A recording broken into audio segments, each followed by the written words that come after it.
Hello student. So this is your question number 9 and 10. Okay. So in question number 9 we have given triangle ABC and triangle PQR are congruent and name one additional pair of the corresponding part. What criteria you will use here? Okay. So first of all we are seeing only question number 9. We are focusing on question number 9. देखिए question number 9 क्या कह रहा है कि दो triangle दिए हैं, ये दो ट्रायंगल हैं एंड दे आर कॉन्ग्रुएंट. ये कॉन्ग्रुएंट है और मैंने आपको पहले भी बताया पहले वीडियोस में कि जो कॉन्ग्रुएंट होते हैं तो उसमें तीन क्राइटेरिया जरूरी हैं, थ्री एलिमेंट जरूरी होते हैं, 1 2 3. ये तीन एलिमेंट जरूरी होते हैं, whether they will be sides, angle और hypotenuse whatsoever is there. Okay. So यहाँ पे देखिए हमें सिर्फ टू मार्किंग दे रखी है, ये 90 है बी और यहाँ पे क्यू 90 है. ये जो सी एंगल है ये इस आर एंगल के बराबर है, यानी वो थर्ड क्राइटेरिया, यानी हमारे पास दो एंगल है, हमारे पास दो एंगल दे रखे हैं. ठीक है. अगर मैं यहाँ पे सारे क्राइटेरिया को लिखूं, triple S, S A R H S, ये चार क्राइटेरिया होते हैं हमारे पास. ठीक है. तो अगर इन चारों क्राइटेरिया को मैं कंपेयर करूं इस वाले ट्रायंगल से तो देखिए कौन कौन से क्राइटेरिया कट होते हैं. देखिए दो ट्रायंगल, दो जो एंगल है ना वो सिर्फ इसमें आ रहे हैं, इस वाले में, और कहीं पे भी दो एंगल नहीं आ रहे हैं. ये भी प्रॉपर्टी कट, ये क्राइटेरिया कट और ये क्राइटेरिया. ठीक है. क्यों कट? क्योंकि ट्रिपल एस मार्किंग तो है नहीं, किसी भी साइड पे मार्किंग नहीं है. ठीक है.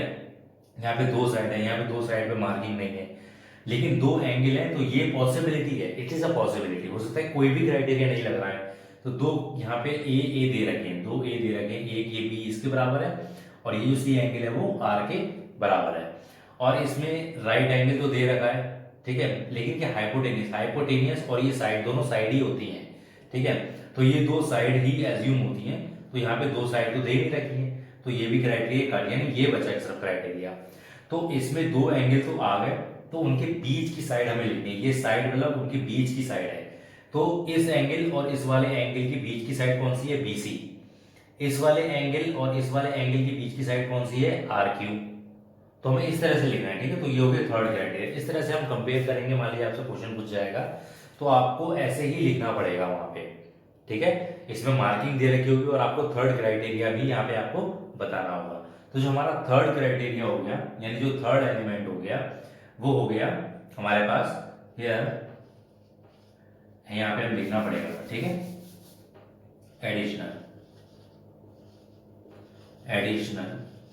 ठीक है. यहाँ पे लिखा है एडिशनल पेयर, तो एडिशनल पेयर, तो हमारा एडिशनल पेयर यहाँ पे देखिए बी सी इक्वल टू. ठीक है. अब देखिए मैंने यहाँ पे इस ट्राइंगल में लिखा है बी सी, तो मैं यहाँ पर मैं आर क्यों नहीं लिखूंगा? क्यों नहीं लिखूंगा बेटा? यहाँ पे आप देखो, यहाँ पे बी जो है 90 से स्टार्ट हो रहा है, ये 90 डिग्री का एंगल है ना, तो मुझे यहाँ क्यू से स्टार्ट करना पड़ेगा, क्यू आर. तो ये हो गया third criteria. And what is the sorry this is the third pair. Okay. तो what is the criteria? Criteria क्या होगा? वो ए एस ए, यहाँ पे लिखेंगे क्राइटेरिया. ठीक है. Criteria will be A S A, ये हमारा आंसर हो गया. ठीक है. I hope you will got this question. Okay बेटा. सो यहाँ पे हमें देख के चलना है कि क्या क्या मार्किंग दी हुई है और क्या नहीं दिया है. जो नहीं दिया है उसको हमें एज्यूम ही नहीं करना है. ठीक है. लेकिन हाँ तब एज्यूम करना है जब वो उस क्राइटेरिया में इंक्लूड होता है, तब उसको कंसिडर करना है. जैसे मान लीजिए यहाँ पे मैंने इस साइड को इंक्लूड किया. क्यों इंक्लूड किया? क्योंकि वहां पे दो एंगल और उनके बीच की साइड हमें लेनी थी, क्योंकि वही क्राइटेरिया फॉलो हो रहा था उसमें, तो मैं यहाँ पे भी मार्क कर दूंगा इस तरह से, तो ये क्राइटेरिया फॉलो हो जाएगा. ठीक है. अब देखिए यहाँ पे क्वेश्चन नंबर 10 का सोल्यूशन, कितना बहुत कंफ्यूजिंग क्वेश्चन है ये. अब देखिए बेटा, जैसे कि मान लीजिए यहाँ पे ए जो एंगल है वो एफ के बराबर है, यहाँ पे जो बी एंगल है वो ई के बराबर है, यानी हमें एक्सप्लेन करना है कि वाई दिस इज सो. यहाँ पे ट्रायंगल एबीसी जो है ये इसके कॉन्ग्रुएंट है. क्यों है? Why it is so. ठीक है. तो देखिए यहाँ पे आप सोच रहे होंगे कि इस वाले ट्रायंगल में एक दो एंगल और एक ये साइड इसके बराबर है, तो क्या एस ए क्राइटेरिया यहाँ पे लग जाएगा? नहीं लगेगा, ये टोटली रॉन्ग है. एस ए क्राइटेरिया अभी नहीं लगेगा, मैं आपको बताऊंगा यही लगना है. क्यों लगेगा? एस ए क्राइटेरिया इस कंडीशन में नहीं लगेगा, जो यहाँ पे कंडीशन एग्जिस्ट कर रही है वहां पे ये क्राइटेरिया नहीं लगेगा. ठीक है. लेकिन इसी कंडीशन में एक दूसरी कंडीशन हम यहाँ पे लेके चलेंगे, तब वहां पे ये क्राइटेरिया लगेगा. कैसे लगेगा, ये समझ में आ रहा है ना, ए ऐसे, ठीक है, ये क्राइटेरिया नहीं लगेगा, क्यों, क्योंकि उनके बीच की साइड होनी चाहिए, यानी यहाँ पे जो दो एंगल है उनके बीच की साइड, यानी अगर यहाँ पे ये वाली साइड और ये वाली साइड इक्वल दे रखी होती तब हम वहां पे सिंपली कह सकते कि yes it will follow here, okay, लेकिन यहाँ पे हमें ऐसा कुछ नहीं दे रखा है, ठीक है, तो इसको मैं डायरेक्टली यहाँ पे बना देता हूँ। अब देखिए यहाँ पे एंगल ए जो है वो एंगल एफ के बराबर है, एंगल बी जो है वो एंगल ई के बराबर है, तो एंगल डी और एंगल सी जो है वो ऑटोमेटिकली इक्वल हो जाएंगे। क्यों इक्वल होंगे, जैसे कि सपोज करता हूं मैं ए जो है ए 40 है, ठीक है, और बी तो 90 है, ये 90 का सिंबल होता है, तो 40 प्लस 90 ये कितना हो जाएगा, बी यहाँ पे 90 दे रखा है, तो सपोज कर, ये मेरा सपोजिंग है, मतलब बी तो मुझे एक्चुअल में 90 दे रखा है और ए को मैंने मान लिया 40 है, इट इज सपोजिंग, ठीक है, तो 40 प्लस 90 कितना हो गया 130, ये पूरा एंगल कितना हो गया 130 यहाँ से यहाँ तक। अब इसको 180 में से माइनस करूंगा तो कितना आ जाएगा 50, यानी ये जो सी एंगल है ये 50 आ गया, इट इज सी। अब जरा वहां पे भी वही कंपेयर करो, अब जो ए है वही एफ है, यानी एफ भी कितना हो गया, एफ भी कितना हो गया 40, एफ 40 हो गया, और यहाँ पे जो ई है ई दैट विल ऑल्सो 90, और एफ ई कितना है 90 है। अब ये देखिए फिर वही कंडीशन आ गया ना, 40 प्लस 90 130 और 180 में से माइनस, क्योंकि तीनों एंगल का सम 180 होता है, तो इसमें जो फोर्थ जो थर्ड एंगल है यानी डी जो है वो भी कितना आ गया, ये भी 50 आ जाएगा, यानी इस कंडीशन में सी और डी बराबर हुए, यानी ये जो एंगल है वो इस एंगल के बराबर होगा, ठीक है। तो देखिए मुझे यहाँ पे लिखना कैसा है, ठीक है, in triangle A B C and, ठीक है, ट्राइंगल जो मुझे दे रखा है भाई मैं ले लूंगा F E D, F E D, okay, in triangle A B C और F E D, angle A जो है, एंगल जो ए है वो किसके बराबर है, एंगल ए एफ के बराबर, एंगल एफ के बराबर है, एंगल बी जो है वो किसके बराबर होगा, एंगल बी एंगल ई के बराबर है, ठीक है। अब जो मैंने यहाँ पे आपको अभी पहले प्रूफ करके दिखाया था, तो यहाँ पे लिखेंगे सो एंगल सी, ये जो एंगल सी है वो एंगल डी के बराबर होगा, यहाँ पे वाई, ठीक, angle sum property, angle sum property, ये रीजन मुझे लिखना पड़ेगा क्योंकि क्यों इक्वल है, why they are equal, angle C equal to angle D by angle sum property. अब देखिएगा, अब देखो मेरे पास वही क्राइटेरिया आ गया जो मैंने यहाँ पे आपको गलत बताया था, ठीक है, तो मेरे पास देखिए बी जो है, बी एंगल जो है वो ई के बराबर हो गया, ठीक है, और उसके बाद सी जो एंगल है, ये जो सी है वो डी के बराबर हो गया, और इनके बीच की साइड यानी ये जो बी सी जो है वो ई डी के बराबर हो गई, यानी वही ऐसे क्राइटेरिया, ए ऐसे क्राइटेरिया आ गए, ए एस ए, यहाँ पे लिख दो ए एस ए, ये क्राइटेरिया आ गया ना, वही क्राइटेरिया फॉलो हो गया, सो यहाँ पे लिखेंगे, ये मैं रिमूव कर देता हूँ यहाँ से, ठीक है,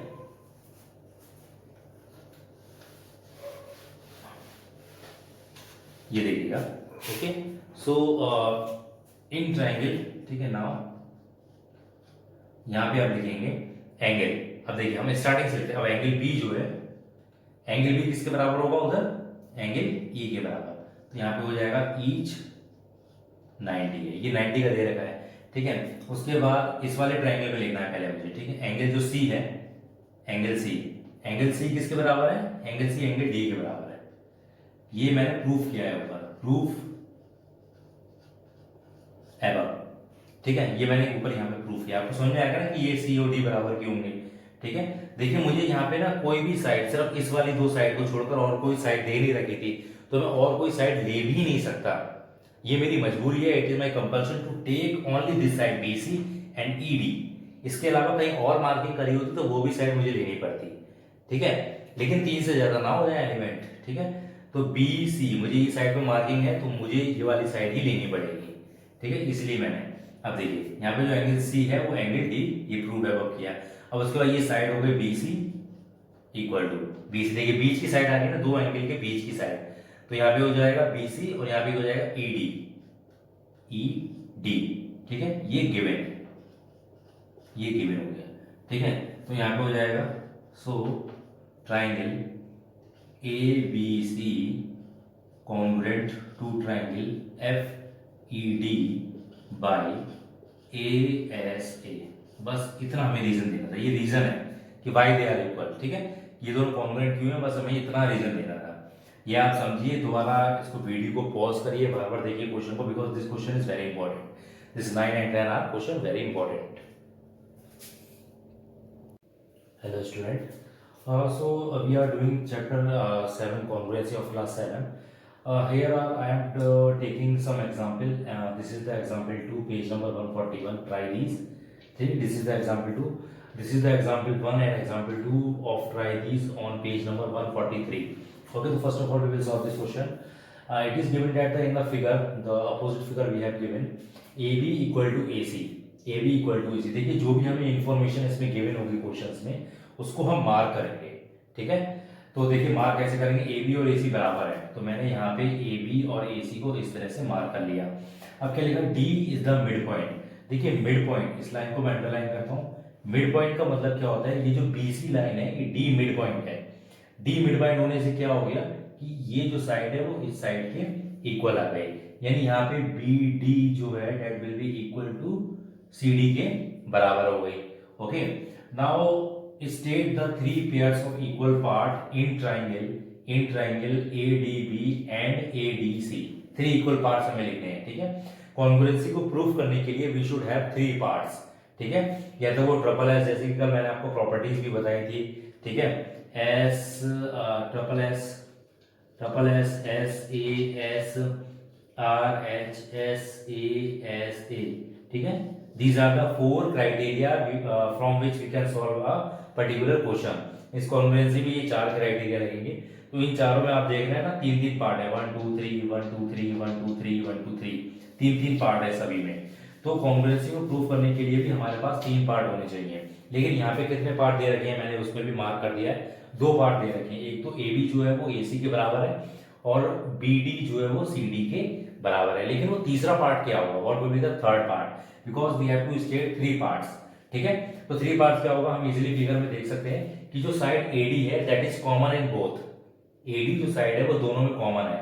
कल भी मैंने आपको इस तरह का क्वेश्चन बताया था कि अगर कोई साइड दोनों वॉल्स में, जैसे ये रूम है, ठीक है, ये वॉल जो है वो इस वाले रूम की भी है और इस वाले रूम की भी है, तो ऐसे ये जो वॉल है ये इस वाले रूम की भी है उस वाले रूम की भी है, मींस ये वॉल AD कॉमन है। तो हमें 3 पार्ट लिखने हैं इसमें। जब हम सोल्यूशन लिखेंगे, ठीक है, तो पूछ रहा है ऑफ ट्राइंगल, तो हम लिखेंगे इन triangle ADB and triangle ADC। 3 parts हमें लिखने हैं। देखिए पहला पार्ट क्या लिखेंगे, हमें गिवन है, इसके हमें रीजन भी लिखने हैं, AB इक्वल टू AC, ये गिवन, ये रीजन लिखना बहुत इंपॉर्टेंट है, इसके भी मार्क्स होते हैं। तो इन ट्राइंगल ADB एंड ADC, क्योंकि ये 2 ट्राइंगल दिए हुए हैं हमें, तो AB इक्वल टू AC लिख दिया। दूसरा क्या हो जाएगा, देखिए दूसरा यहाँ से क्या हो जाएगा, DB equal to D mid point है, तो DB हम कुछ भी लिख सकते हैं, यहाँ पे BD भी लिख सकते हैं, CD भी लिख सकते हैं, तो DB यहाँ पे आपने लिख दिया, इसके अकॉर्डिंग लिख सकते हैं, ठीक है। तो ये हो जाएगा BD, देखिए हम यहाँ से स्टार्ट कर रहे हैं BD, तो यहाँ से CD से स्टार्ट करेंगे, इक्वल टू CD, ठीक है। यहाँ पे क्यों होंगे ये equal, because D is a mid point, D mid point. It is very important to write down the reason. 2 हो गई, अब एक क्या बचा, AD equal to AD, AD equal to AD, इसका रीजन क्या आ जाएगा, कॉमन, ये हो गया कॉमन, ठीक है। तो फर्स्ट पार्ट का आंसर ये हो गया। तो इसी तरह से हमें देख के लिखना है कि क्या है क्या नहीं है। अब मैं ये रिमूव कर रहा हूं ऊपर का पार्ट, ओके। सो ये सेकंड क्वेश्चन था, ये फर्स्ट पार्ट मैंने इसको रिमूव कर दिया है, okay. So now we have given the second part, is triangle ADB congruent to triangle ADC। ये ADB कॉन्ग्रुएंट है या नहीं, हमसे पूछा गया है, गिव रीजन, ठीक है। तो यहाँ पे देखिए ये SSS यानी ट्रिपल एस से इस वाला जो ट्रायंगल है वो कॉन्ग्रुएंट हो गया।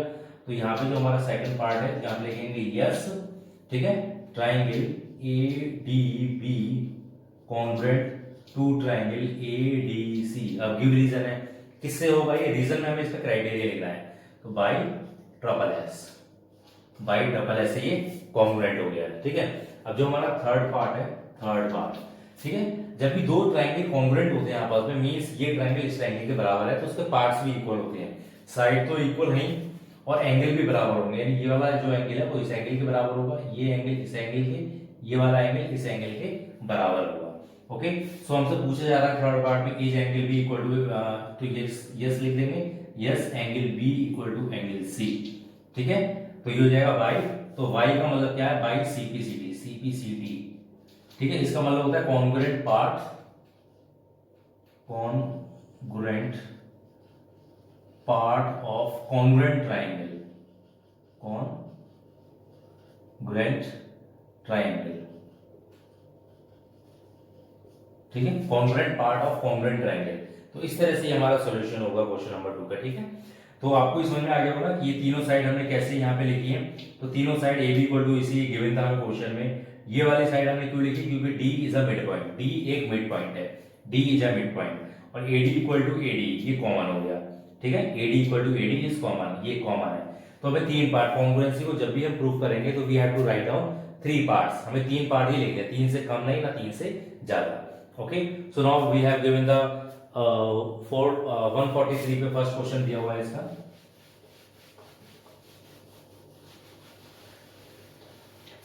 ये फर्स्ट पार्ट दिया हुआ है हमें।